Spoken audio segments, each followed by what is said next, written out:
Police কমিশনাৰে কৈছে যে ৰমেন বৰুৱা ডাঙৰীয়া ব্ৰহ্মপুত্ৰ নদীলৈ যোৱাৰ প্ৰমাণ আছে, উভতি অহাৰ প্ৰমাণ নাই। নদীত পানী উফন্দি আছে।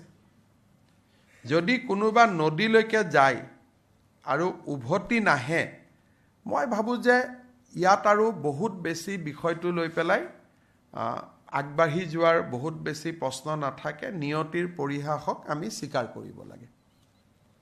Date is the destiny. এইটো লৈ পেলাই বহুত বেছি, কাৰণ দুই এজন হাইকোৰ্টৰ এডভোকেটকো মই কথা পাতিছিলোঁ, যোনে তেখেতক যোৱাটো দেখিছিলে।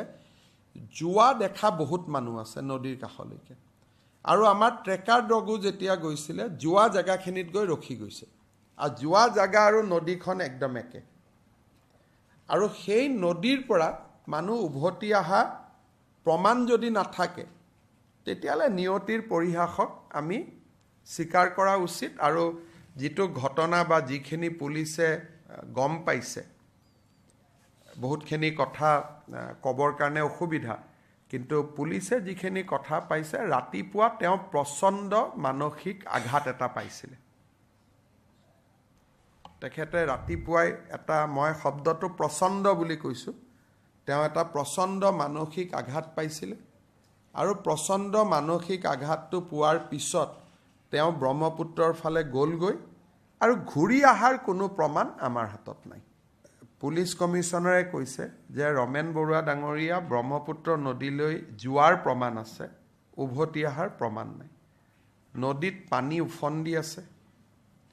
যদি কোনোবা নদীলৈকে যায় আৰু উভতি নাহে, মই ভাবোঁ যে ইয়াত আৰু বহুত বেছি বিষয়টো লৈ পেলাই আগবাঢ়ি যোৱাৰ বহুত বেছি প্ৰশ্ন নাথাকে। নিয়তিৰ পৰিহাসক আমি স্বীকাৰ কৰিব লাগে। Date is the destiny. এইটো লৈ পেলাই বহুত বেছি, কাৰণ দুই এজন হাইকোৰ্টৰ এডভোকেটকো মই কথা পাতিছিলোঁ, যোনে তেখেতক যোৱাটো দেখিছিলে।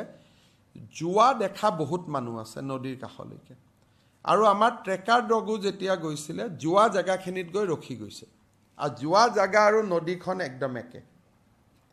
আৰু সেই নদীৰ পৰা মানুহ উভতি অহা প্ৰমাণ যদি নাথাকে, তেতিয়াহ'লে নিয়তিৰ পৰিহাসক আমি স্বীকাৰ কৰা উচিত। আৰু যিটো ঘটনা বা যিখিনি পুলিচে গম পাইছে, বহুতখিনি কথা ক'বৰ কাৰণে অসুবিধা, কিন্তু পুলিচে যিখিনি কথা পাইছে, ৰাতিপুৱা তেওঁ প্ৰচণ্ড মানসিক আঘাত এটা পাইছিলে।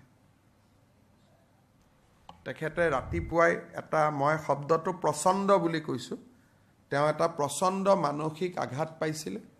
আৰু প্ৰচণ্ড মানসিক আঘাতটো পোৱাৰ পিছত তেওঁ ব্ৰহ্মপুত্ৰৰ ফালে গ'লগৈ, আৰু ঘূৰি অহাৰ কোনো প্ৰমাণ আমাৰ হাতত নাই।